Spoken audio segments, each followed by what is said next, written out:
Paraphrased plus expanded version.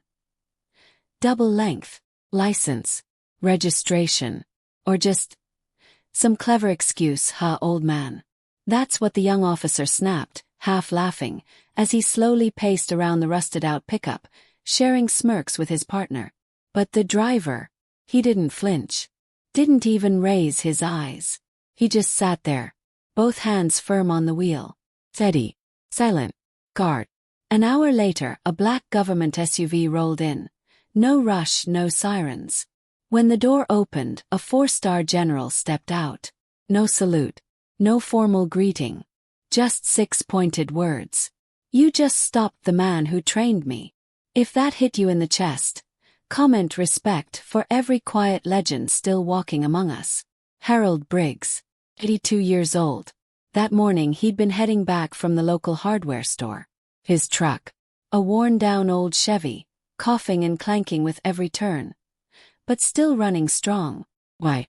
'Cause he built it. With his own hands. He wore what he always did. Faded flannel, beat-up jeans, and that same old cap with the threadbare stitching. U.S. Army Special Forces. Most folks never noticed him. And he preferred it that way. That day. He'd picked up supplies to fix a neighbor's broken wheelchair ramp. For free. Didn't ask, didn't expect anything. That's just who he is. But then, less than a mile from home, flashing red and blue filled his rearview mirror. He pulled over calmly, hands visible, no sudden moves. 2 young officers walked up, eyes already judging. One tapped the hood with a smirk. No plates, no tags, just a pile of scrap. The other chuckled. Probably stolen. Or worse. What's the story, old man? Harold turned to him. Quiet. Been mine since '68. They asked for ID. He gave it. They laughed. Retired, huh? Sure you are. Sit tight. Next thing. They had him out of the truck. Hey, one said, grinning. You hauling moonshine in that rust bucket? Harold didn't say a word. They walked around the truck, dragging fingers along dents and rust like they were reading a story they didn't understand. Afghanistan, 1978. Colombia, 1983. Places not found on maps. Missions that never made headlines. One officer, voice full of mockery, said, "Step over here, sir." Harold moved, slowly, deliberately. He knew better. Combat teaches you when to act. And when to stay still. "What's in the back?" one asked. Harold replied without hesitation. "Lumber and tools. For Mrs. Clancy's ramp." The officer laughed. "Right.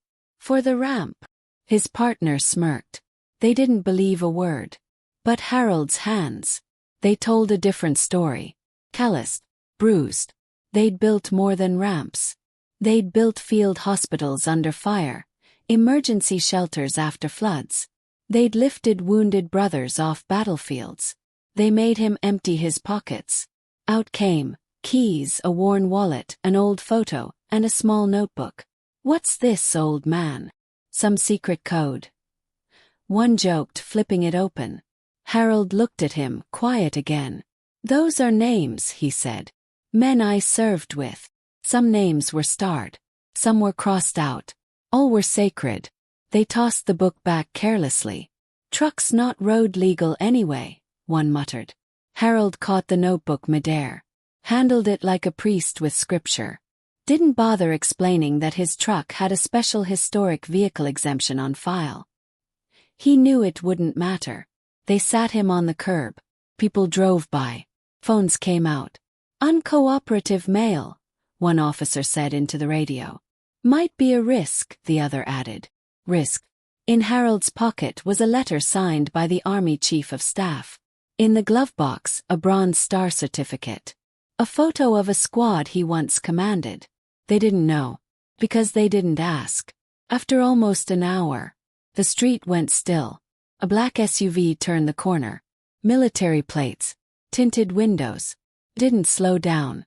It arrived. With purpose. A general stepped out. Full uniform. Decorated. Commanding. "Which of you stopped this man?" he asked. Silence. Even the breeze paused to listen. That old man on the curb. The one they mocked, dismissed, laughed at. He had trained this general. Had led missions that saved entire squads. Had returned to duty after September 11th to train our elite forces. A leather folder was handed over, emblazoned with the presidential seal. Inside, his service record, the parts they were allowed to see. The rest, classified until 2075. He had taught the survival techniques still used today. He had saved airmen, hostages, and entire towns. "I want to help you up, Sergeant Major," the general said. Harold finally stood. "No help needed." "Permission granted," he replied. The general turned to the crowd. To those who doubted, "This man. He doesn't need fame. Because he lived honor." One of the officers removed his sunglasses. "Sir. Sorry.